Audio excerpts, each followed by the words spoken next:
All right, hello everyone. Let me position myself here. Welcome back to Ask the King for May 28th, 2015. This is episode 52? Or 53? Now I don't even know. I'm an idiot.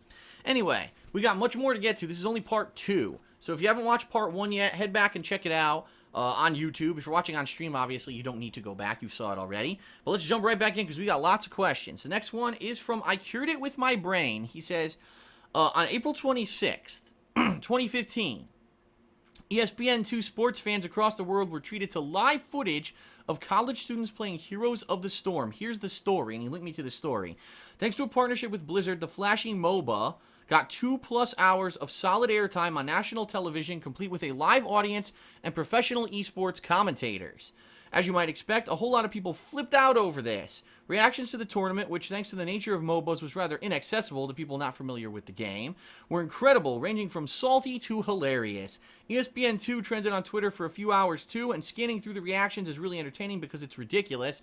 Some of the reactions, I read some of the Twitter reactions. What are these hibbity-jibbity electronic games on ESPN?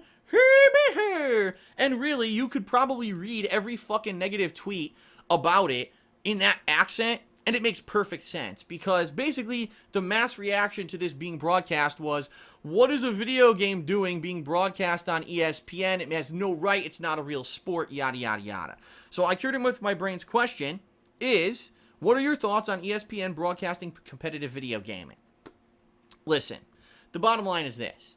Video games are an insanely huge and profitable industry. The video games in particular are a multi-billion-dollar industry to the point where they've toppled movies and television. Just that people don't like to talk about it because video games are still, in a lot of circles, in particular, the ESPN real-life sports circles, right? They view it as not anything that should be taken seriously. It's still a kid's diversion. It's nothing. Even though it's huge, it's one of the biggest, most profitable industries in the world, it's still not taken seriously, okay? Now, the truth about the situation here is that, do I feel that there's anything wrong with broadcasting video games on television? No. In fact, the fact that Twitch blows up every time that there's a tournament for MOBAs, for Street Fighter, anything that's like a competitive level game, Call of Duty, the fact that there's an audience for that is very apparent. The problem is, they put it on ESPN. Now, ESPN has always been known as a channel that covers in-life competitive physical sports, right? So I think the same reaction would have happened if they had the national or worldwide checker championships, right? If you had the best chess players of the world playing chess, it could be riveting to people who know what chess is, and to other ones, people are like, what the fuck is this doing on ESPN? So I think really what we see here is kind of a culture shock, a culture completely separated from video games. And not to say that people who are into competitive physical sports don't play video games. I'm sure there are plenty of them who do. But the fact that they see it as more of a diversion, they don't see it as something that could be competitive. And when you put those two together, you're going to have friction. And I think that there is potential in the future. We're talking in the next, I'm going to say, I know this is going to be a stretch. The next 50 years, you will see competition for video games. We're talking fighting games, first-person shooters, MOBAs, that will get mainstream attention and will eventually hit television. Now, the thing is, you're talking it's a different audience because most of the people who are into gaming are into the internet. They're into, live streaming on Twitch. They don't care about television. A lot of people even said, I don't watch television anymore. I get everything over the internet, live streamed from Netflix or whatever. I don't even watch live television. A lot of people don't. I don't. I actually don't watch live television ever. I'm one of those people. I've adopted that lifestyle now. So you got to ask yourself, what is the real viewership? You know what I mean? If you put video games on television, is the mainstream viewers of that going to want to watch it on TV, or am I used to watching it on my phone and on my iPad and on my computer? So I understand why the reaction happened. I'm not saying that either side is right or wrong. Obviously, people who are bigoted on Twitter, there's like a graphic or something on the screen. That ain't a real human. What's that doing on the ESPNs? It's ridiculous that these people exist, but they do. There's a huge amount of them in the United States. I'm not one of them. I've never been one of them. I've always been into the e-generation, the internet, and all that. I'm a techie kind of guy. So I don't really get that, but I understand that it exists, and I acknowledge it. And the question is, what is going to be the jump? When is it going to... Will it make the jump to television, or is it already at home on the internet? I don't know, but I would say that you will see more attempts to get competitive video games on television in the next several, decades, and we'll see what happens. It'll be an interesting project, right, to keep an eye on it. All right, next question is from Wanglord, and he says, I got a quick one. Hindsight is always 20/20, and so my question is, what is, in your opinion, the best and worst decision that you've made since you started doing YouTube full-time?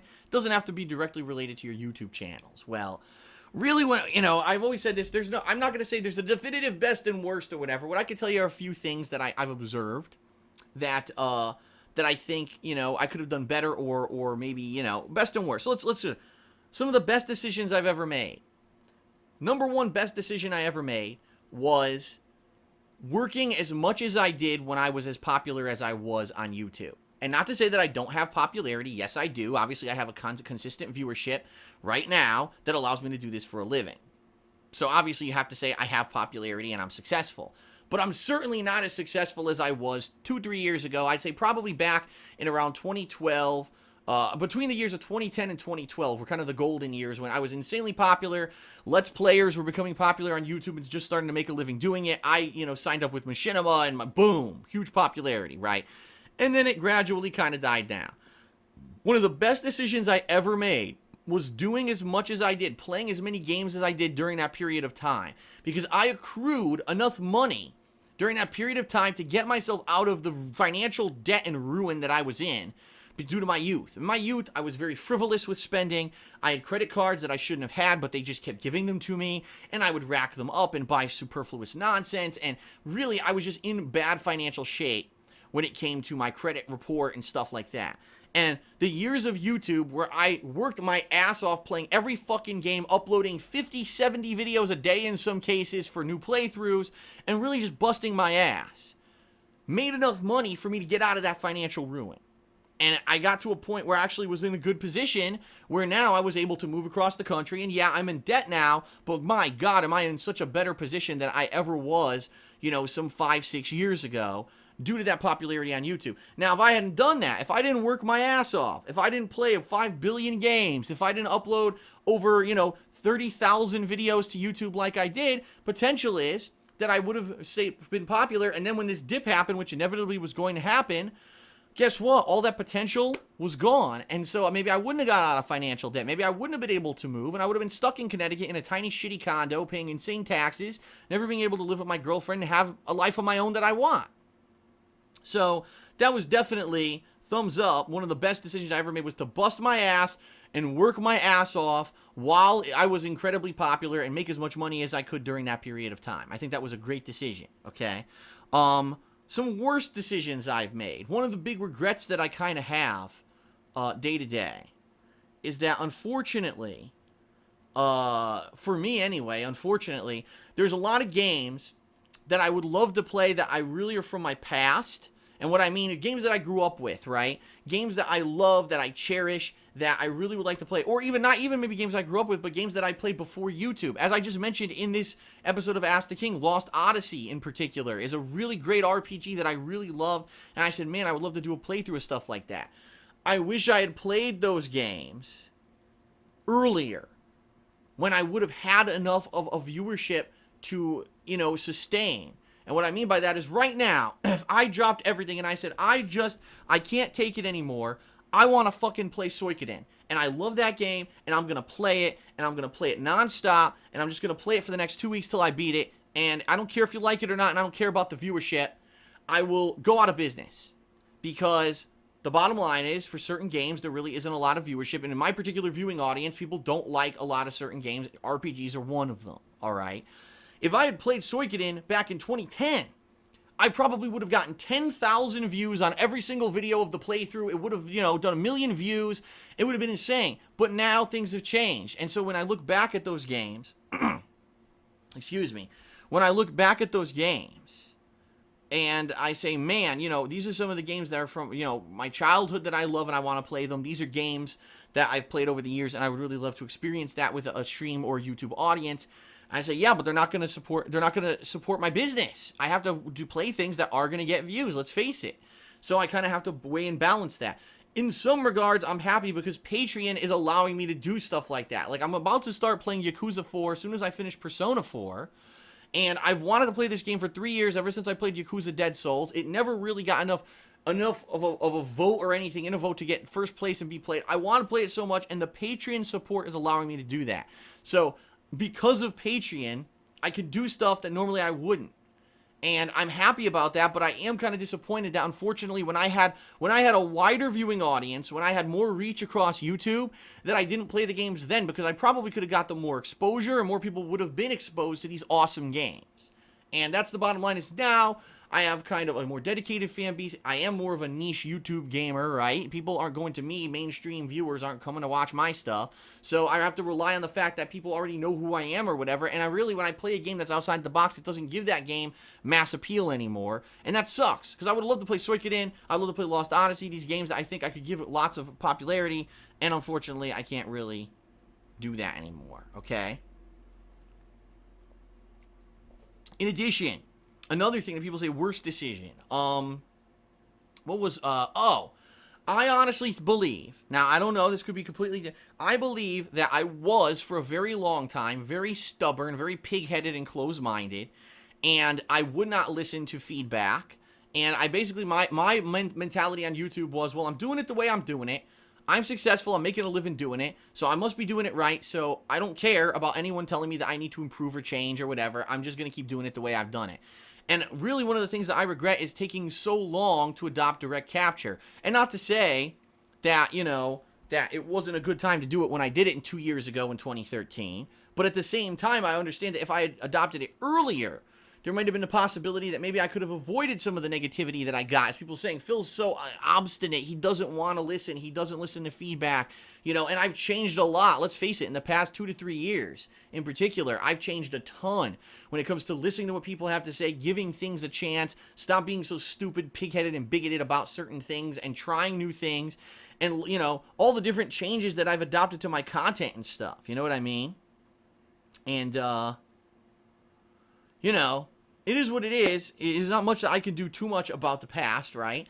But I do think that if I had adopted streaming and if I had adopted live streaming when Twitch was new, I probably would have exploded and I would have been one of the biggest Twitch streamers ever. I adopted Twitch streaming like 2 years after the fact, when people were already on there and established, and now there are people on there who they're living as they're the biggest Twitch streamers just because they started on Twitch when it was starting, not because they're blowing people away with groundbreaking content, but because they've just been there. They're staples, you know what I mean? And I could have been one of those, and that's a regret of mine. Maybe I should have live streamed and direct captured earlier. All right, that's just a few things. You ask me the same question in 2 months, I'll probably have a different answer. That's kind of the nature of questions like that. All right. Next question is from The Great One, and he says, "Hey Phil, recently I noticed you have an extensive vocabulary. I was wondering if you put in extra effort to learning different words daily, or is it that you were always familiar with uncommonly used words?" Yeah, a lot of people say that. I have a hair in my mouth. A lot of people don't say that, but a lot of people say that when you watch my playthroughs, when you watch me do vlogs like this, that you hear me use words that maybe aren't commonly used by other people, or more elaborate, more complex words. The bottom line is it all came from my education, if you can believe it.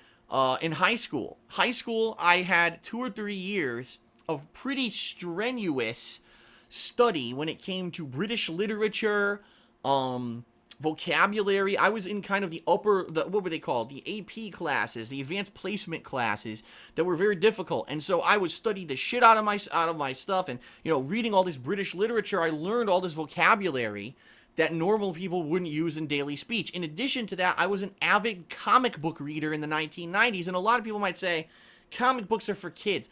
The truth of the matter is, a lot of the times the dialogue used in comic books is complex and stuff that I would never use. And I actually remember there was, I remember reading a particular Ninja Turtles comic book in the early 1990s, and it was The Final Confrontation between the Ninja Turtles and Shredder. Like, that was the title of it, The Final Confrontation.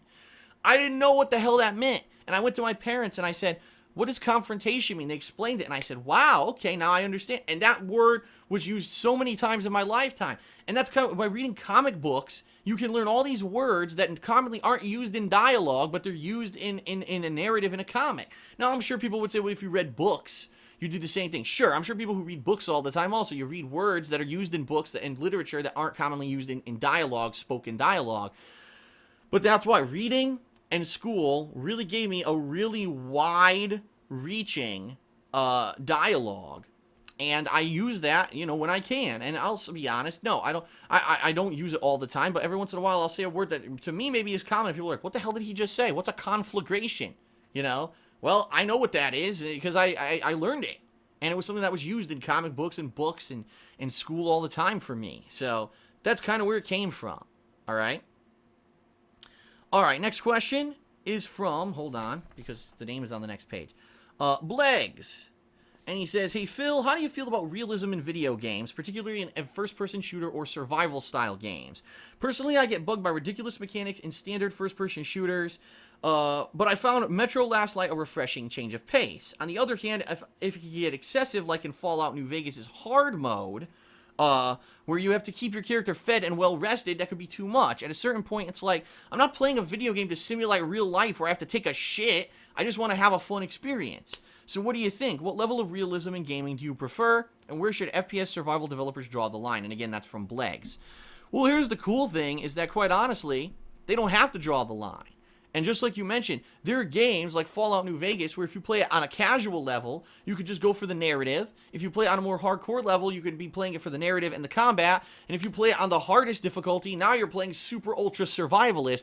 Video games, unlike other things, other entertainment mediums, are interactive and interchangeable. So you can have different levels of an experience in a video game. Now, I agree. I've always said in video games, isn't it funny that in video games no one ever uses the bathroom? No one ever has to eat. No one ever has to sleep or rest. We just fucking run through unlimited, never have to shit or anything. Just keep going, right? But what if there was a game where you had to shit every hour? Man, I really got to take a piss. And every 2 hours of gameplay, your character has to take a piss.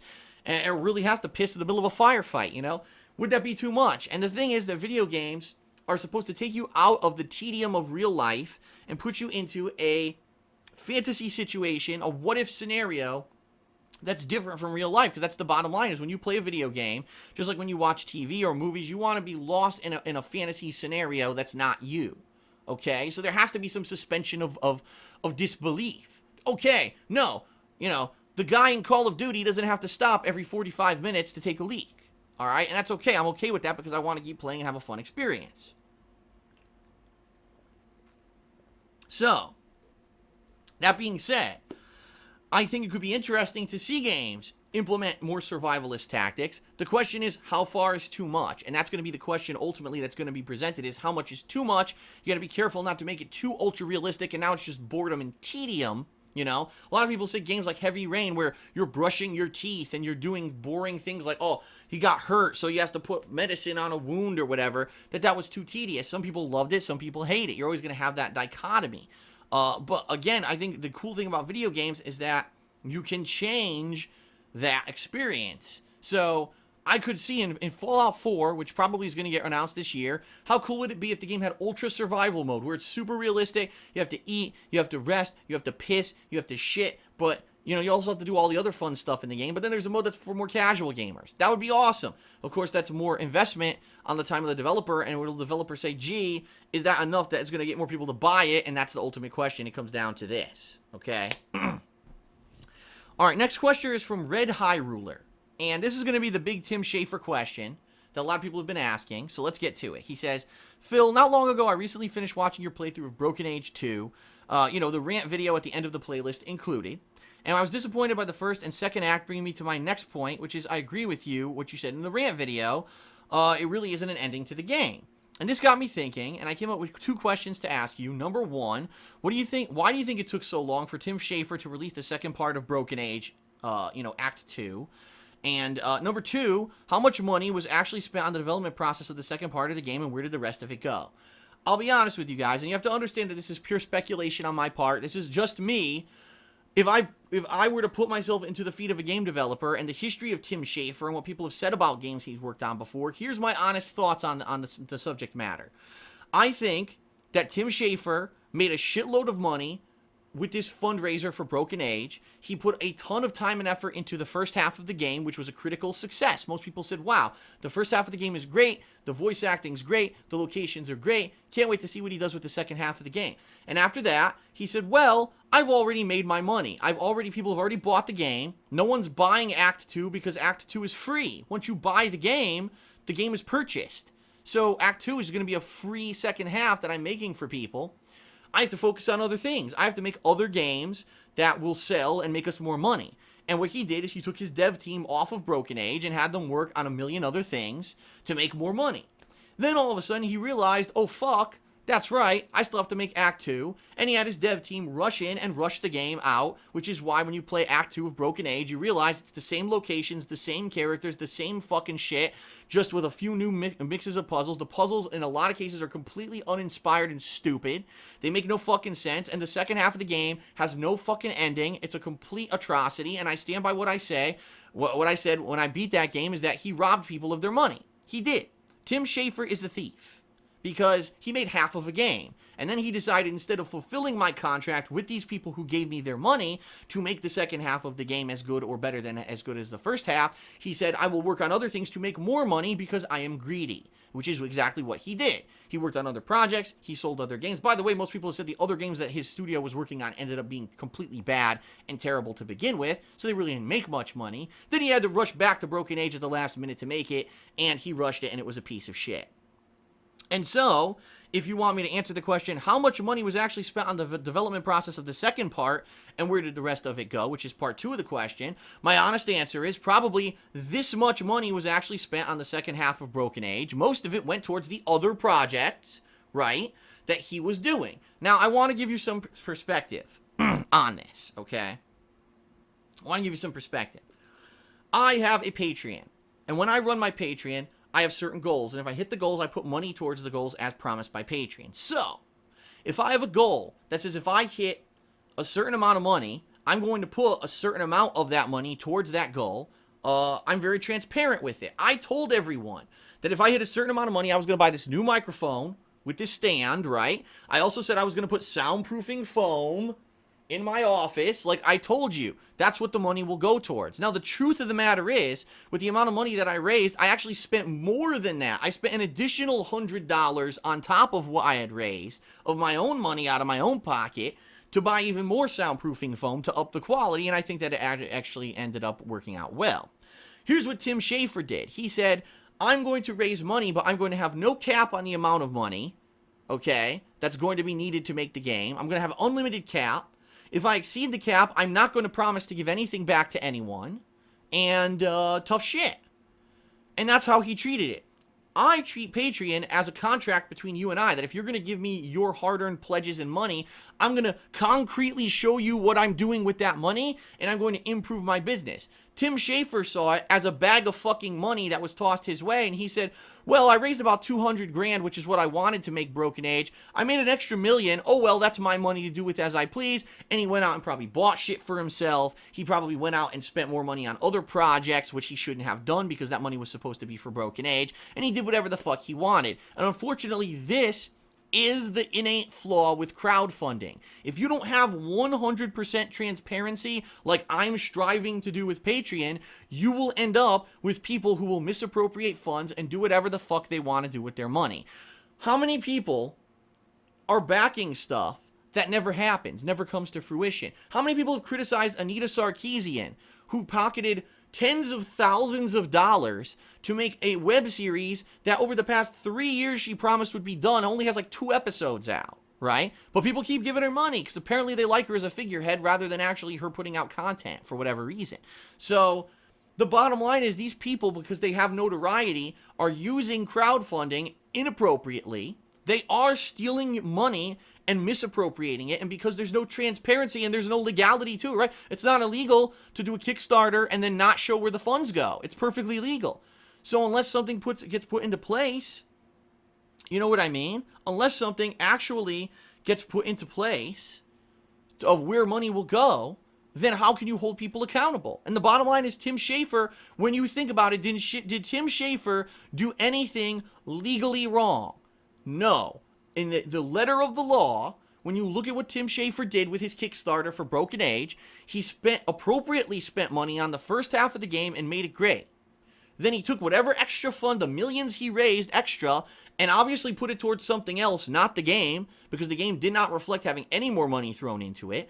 Really rushedly finished the game. Did he do anything wrong in the eyes of the law? No. But there's a morality that comes into it. A morality. There's the letter of the law and then there's the spirit of the law. You know what I mean? The morality here is if you're going to have a contract with your fans, with your viewers, with whoever it is that's crowdfunding you, that you're going to appropriate those funds appropriately.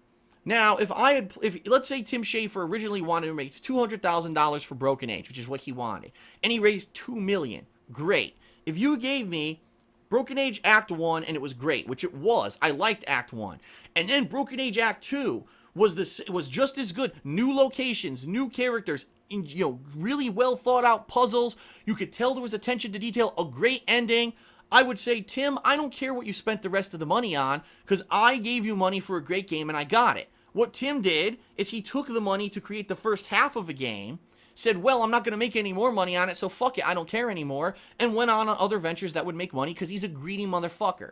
And that's the bottom line. Greed corrupts. Money corrupts. Tim Schafer got the money and got fucking corrupted as a game developer. And that's a shame because he's made so many great games over the years. He's known as a figurehead in the game development community. And now his reputation is forever tarnished for being a greedy motherfucker because he really put out a piece of shit instead of living up to the expectation of what he promised the fans who crowdfunded the game.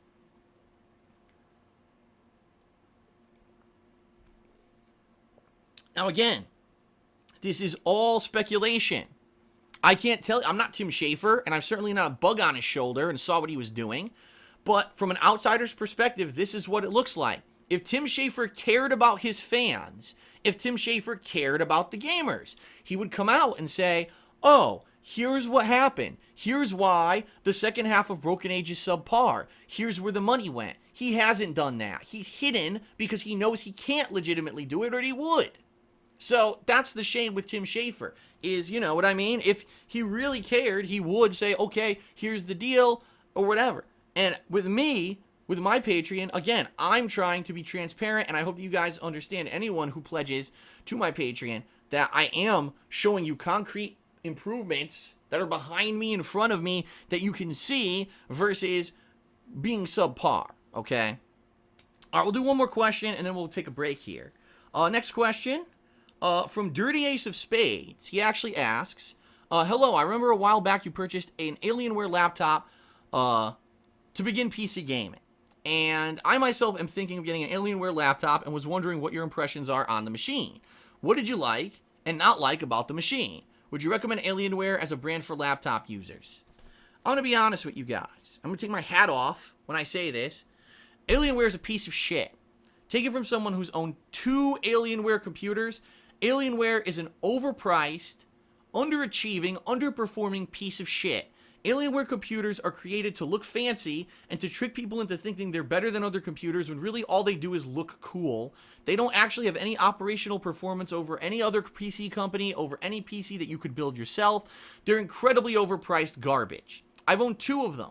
The first Alienware PC that I owned was a laptop, claimed it was a gaming laptop that would run high-end games, such as Doom 3 at the time was the biggest game. Oh, it ran Doom 3 as long as you had the power cord plugged in. If you didn't and it ran off the battery, Doom 3 ran at like 30 frames per second lower and looked like a piece of shit. So the laptop never said that when you bought it. They lied and said that it performed at certain parameters. Never mentioned, oh, by the way, it has to be plugged into a power cord into the wall for it to perform at those levels. So Alienware ripped me off. Later on, I got a discount on an Alienware laptop. It was a really good discount. Originally, the laptop was $1,500, and I ended up buying it for like $600, $700, something like that.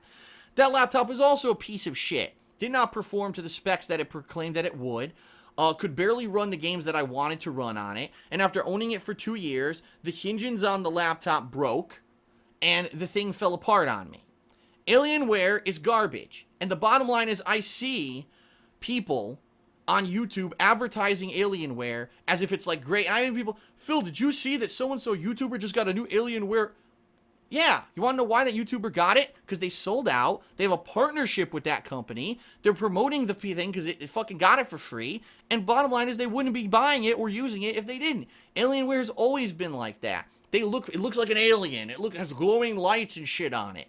Who cares? What does the computer do? Does it perform? You could probably get the things inside of an Alienware for half the price somewhere else, and it'll do the same shit and be more reliable. My opinion, after owning 2 Alienwares, don't fucking get them. They suck. They're overpriced and they're unreliable.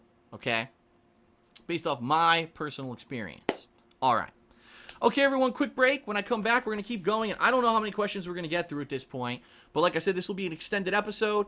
Thanks for watching. If you're watching this on stream, stick around. I'll be right back. If you're watching this on YouTube on demand, check out part 3, which is also going to be available right here on the King of Hate vlogs. Okay, everyone? Thanks for watching, and I'll be back in a moment.